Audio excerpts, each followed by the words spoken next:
Bonjour les amis déliciens et déliciennes, et oui, en ce moment, pas simple pour moi de faire les vidéos que vous attendez sûrement avec impatience. Alors je m'excuse pour cette attente auprès des abonnés de la chaîne et des autres spectateurs qui regardent les vidéos. J'espère que vous appréciez les shorts que nous diffusons, donc aujourd'hui version un peu plus longue pour lancer réellement la saison 2 de la chaîne du Voilier Délices.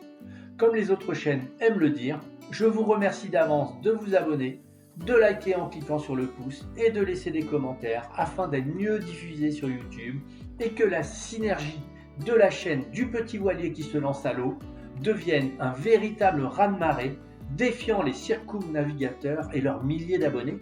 Car oui, je crois en ce petit voilier qui a tout d'un grand, mais qui a l'avantage de pouvoir se mouvoir sur sa remorque à la découverte d'aventures.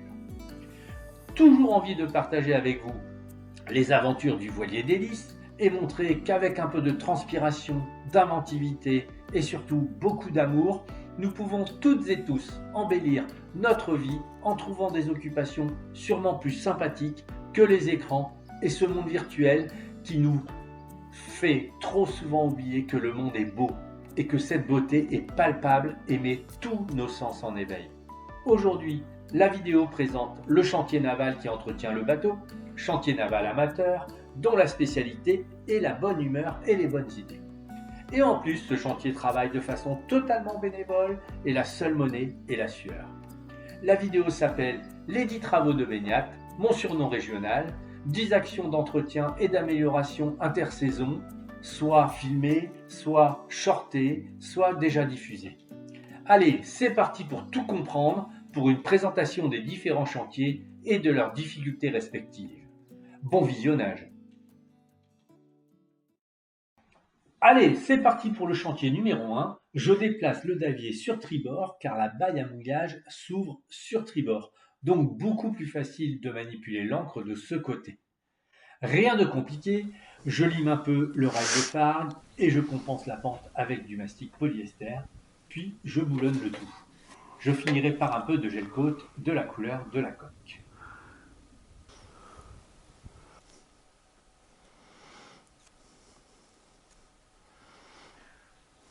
Voilà, maintenant on retire le moule. Si on y arrive, ouais. Tac, au moins. Il n'y a pas trop de dégâts. Tac.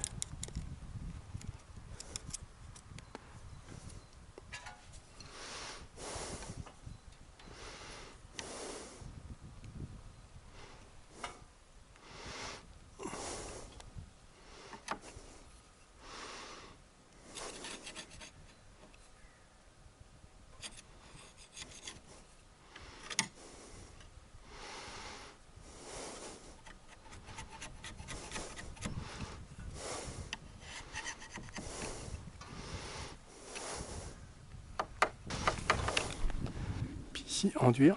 Puis là aussi. J'ai le côte quoi.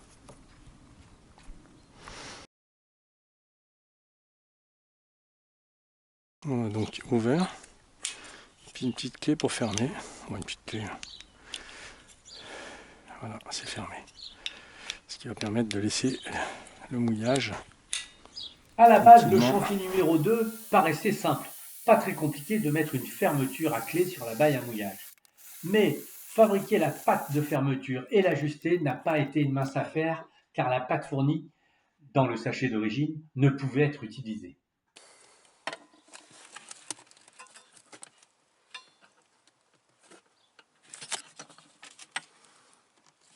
Bon, ça permet d'avoir une petite idée quand même.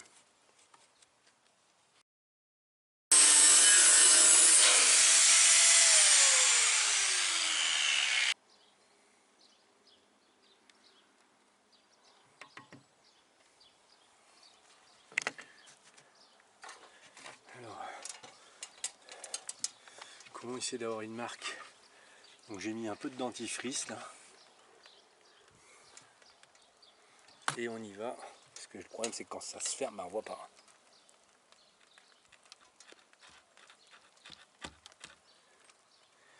On est presque au ras. Hein. Ah oui, donc on est au ras. Donc si on touche quand c'est ouvert, il faut 1 cm en moins. Là. Bon, moi j'ai pas pu, j'ai mis 2 heures à fabriquer ça en fait, c'était galère. Pour trouver pile poil l'angulation, Donc j'ai mis un... Donc voilà, mission accomplie. Hop. Le chantier numéro 3 commence dans une vidéo de la chaîne que vous pouvez regarder et qui montre notre mésaventure où la liaison entre le pont et le meuble servant de renfort a eu plus que des faiblesses. Il fallait donc revoir le sujet à la base. Et donc la poussière retombe. Voilà, alors regardez les dégâts juste pour faire juste ça. Le bateau on l'a vidé entièrement. Mais donc voilà. Donc ici il y avait juste une couche de fibre de verre qui reprenait légèrement le montant en bois qui repartait ici. Donc c'est un rowing un peu épais, voilà, qui se décolle. Vous voyez que c'est super bien fait. Je sais pas de quand ça date. Je pense les chantiers ont comblé les trous à une certaine époque. Mais c'est délirant de voir ça. Donc je vais nettoyer. Puis après on va restratifier. Puis on va mettre des plaques d'inox. Mais bon, ça fait peur. Regardez, ça bouge tout seul. Tout seul. Donc je vais le garder. Même pas, on va pas le garder. C'est la merde. Donc on va mettre de la mat déjà. Voilà l'état du bateau après 20 minutes de ponçage. Je suis trop content de l'avoir mis dans cet état. Soutenez-moi en mettant un pouce, s'il vous plaît, s'il vous plaît. Alors, on va passer à la fibre. Donc, première étape, super bien nettoyer les endroits où on va mettre de la fibre. Hein. Voilà, donc passer au chiffon et puis après acétone. Voilà, donc là on va dire que c'est propre. Je vous conseille, moi c'est un conseil parce que c'est peut-être un faux conseil, mais j'ai poncé avant, il y a de la poussière autour. Je dirais que l'intérêt de laisser la poussière autour, c'est s'il y a une goutte qui tombe, elle tombe sur la poussière. Et donc elle va moins adhérer à des endroits que vous n'aviez pas prévu de protéger. Voilà, c'est peut-être un conseil à la con, mais c'est un conseil quand même. Bon, nous revoilà le lendemain matin, donc c'est sec. Voilà. Donc avec la petite dremel en fait, j'ai cassé un petit disque là. C'est de couper les petites parties un peu voilà qui pendouillent. Et après un coup de meuleuse mollo avec un petit disque lamelle pour retirer on va dire le surplus de résine. Renettoyage et ensuite on restratifie avec la même méthode. Alors je vous explique la méthode. Vous voyez, j'ai déjà préparé en fait pour chaque emplacement. Ça va derrière, ça va devant, ça va là, ça va au fond, voilà. Et j'ai fait la même chose de l'autre côté, avec les bonnes dimensions, les bons endroits pour les mettre. Ça vous fait gagner énormément de temps, et puis vous ne posez pas de questions. J'ai aussi 2-3 petites cartouches de rabla, parce que après, si vous voulez, avec la résine, les ciseaux, c'est à proscrire totalement. Petit.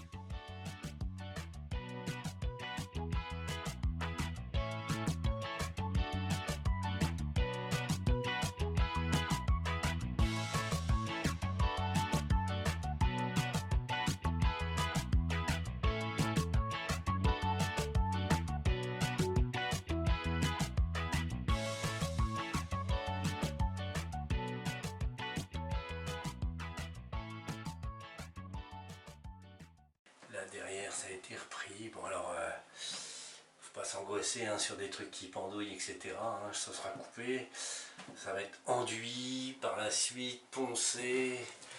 Et puis j'ai le côté hein, donc voilà. Le chantier numéro 4 consiste à fabriquer des renforts de cadène inox. Alors moi je dirais qu'une chose, par rapport à l'année dernière, en soudure j'assure. Bon, on est de retour dans le voilier.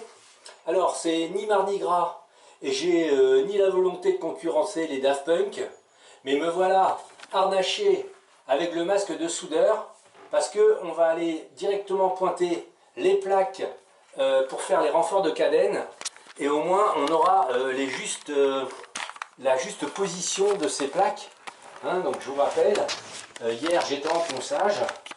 Donc grosse poussière dans le bateau. J'ai tout décapé, j'ai enlevé les morceaux qui n'en valaient pas la peine. Et donc je vais venir positionner les plaques et au moins les pointer pour avoir voilà, la bonne position de ces plaques là. Allez, je vous montre ça par étapes parce que là il y a tellement de poussière dans le bateau que j'ose pas poser le caméscope. Bon, je viens de poser la pièce. Alors, l'idée c'était, j'ai fait des fentes en fait. Donc je vais pointer mais je vais souder par l'autre côté. Au moins ça va être beaucoup plus solide. Et puis vu mes talents de soudeur, vaut mieux mettre le paquet. Vous voyez, parce que aussi vu mes talents, j'ai mis des linges mouillés. Je garde toujours des vieux linges parce que c'est pas sans risque de faire ça à l'intérieur. Ça m'est déjà arrivé une fois d'un petit départ de feu sur un truc qui traînait. Donc voilà, maintenant c'est linge mouillé.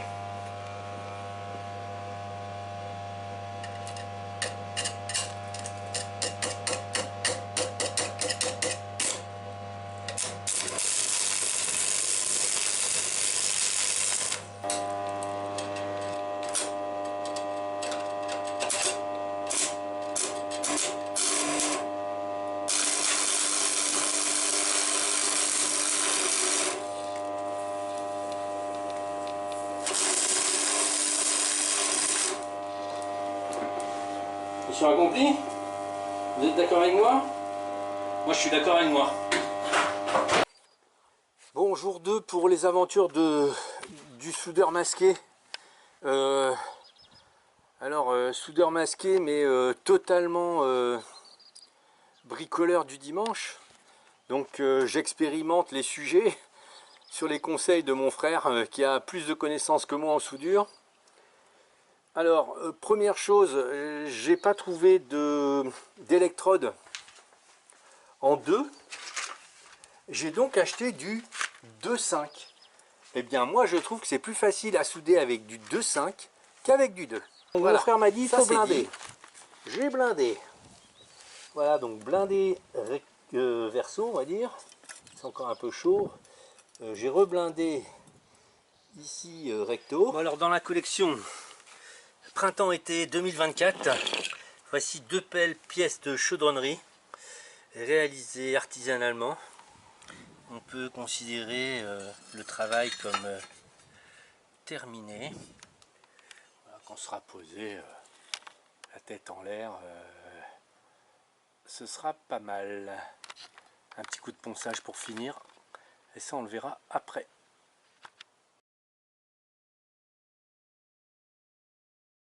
Bon, alors je viens de faire passer les cadènes, bien sûr sur le pont, les cadènes neuves de la marque Winchar, Made in France. Là ça rigole plus, c'est du Made in France. Parce qu'il faut exactement les mêmes tailles, hein, donc c'est les tailles que j'ai trouvées par rapport à l'écartement des trous existants. Mais bon, je suis quand même fier que ce soit du Made in France. Bon, je viens de fixer la première patte. Donc, les nouveaux ridoirs ici ils sont posés. Je vais garder les filetages parce qu'en cas de problème, c'est pratique d'avoir un peu de marge. Je pourrais, par exemple, passer un deuxième boulon, mettre quelque chose. Puis là, je suis en train de percer pour ensuite mettre des gros tiges filetées comme ça. Alors, pour faciliter le perçage, j'ai amené ici de l'huile de chaîne de tronçonneuse. J'ai pas d'huile de coupe particulière et donc avant de percer en tant que tel, eh ben, je trempe ma mèche dans l'huile pour améliorer le perçage. Donc là je savoure en fait, je savoure de mettre ça, voilà. Hop. C'est parti.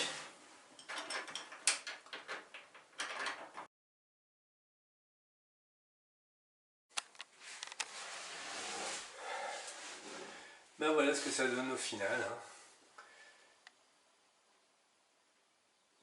c'est quand même joli. Je pense solide aussi. Puis n'oubliez pas quand même que j'ai renforcé en composite tout le pont, la liaison entre cette cloison là et la coque. Voilà. Bon. Celui-là il est un peu plus grand, mais on peut se dire que c'est les joies de l'artisanat.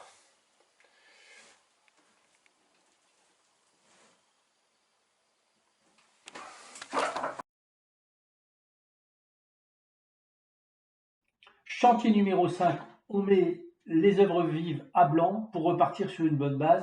C'est vraiment trop long à poncer. Tiens, j'ai commencé aussi à poncer, alors découverte, environ sur 10 cm ici, il y a une bande rouge, vif, en lac, en plastique, en je sais pas quoi. Mais alors ça fait chier.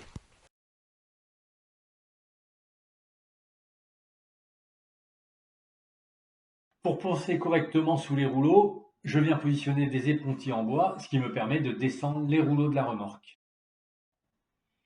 Alors le refit complet, bien sûr, ça a été le ponçage de toute la partie sous-marine de la coque pour arriver au gel coat d'origine. Ensuite, j'ai enduit pour masquer les bosses, les creux, etc.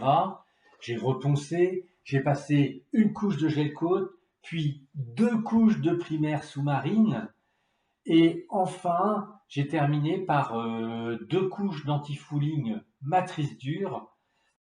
Bon, les œuvres vives repartent pour une nouvelle jeunesse, et surtout avec moins de couches de peinture pour une meilleure glisse. Allez, un petit chantier qui est le chantier numéro 6.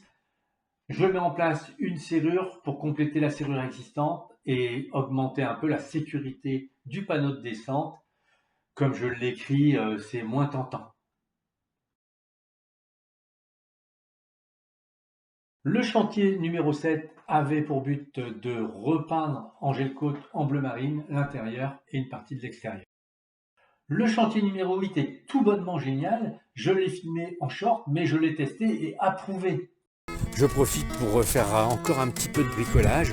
Première chose, j'ai rallongé ici le sélecteur marche avant, marche arrière pour faciliter l'accès par le cockpit.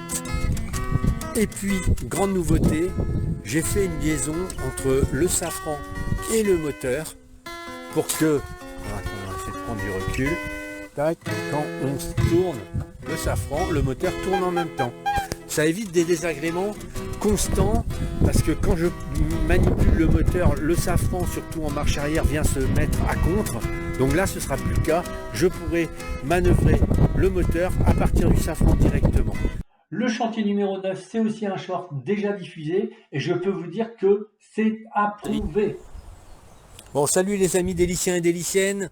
Encore une action préparatoire. J'en pouvais plus de ce câble dans le mât qui fait tic tic tic quand on est au mouillage. Alors voilà la solution. Au moins j'espère. Vous prenez des riselants, tous les mètres, j'en mets 3 que j'attache et ensuite avec du scotch je fais des boucles. Résultat, dans le mât, quand il sera à l'intérieur, ça va servir d'amortisseur. Voilà, et ça n'empêche pas le passage bien sûr des drisses. Allez, on finit et on renfile parce que j'ai mis un messager au bout et il n'y aura plus qu'à retirer jusqu'au pied de mât. Allez, à bientôt. Le chantier sur l'eau numéro 10 est une vidéo déjà diffusée. Je vous conseille de la regarder pour tous ceux qui ont une remorque parce que c'est très important de l'entretenir. Cette vidéo se termine, j'espère que vous l'avez appréciée. Alors bien sûr, n'oubliez pas de mettre un pouce, commenter et vous abonner pour pouvoir suivre les aventures du voilier d'hélice, le petit voilier qui se jette à l'eau sur toute l'année 2024 avec encore plein de sujets et de surprises. Et puis pour terminer, je souhaite que votre vie soit belle et je vous dis Kenavo et Adi Schatz. À la prochaine les amis déliciens et déliciennes.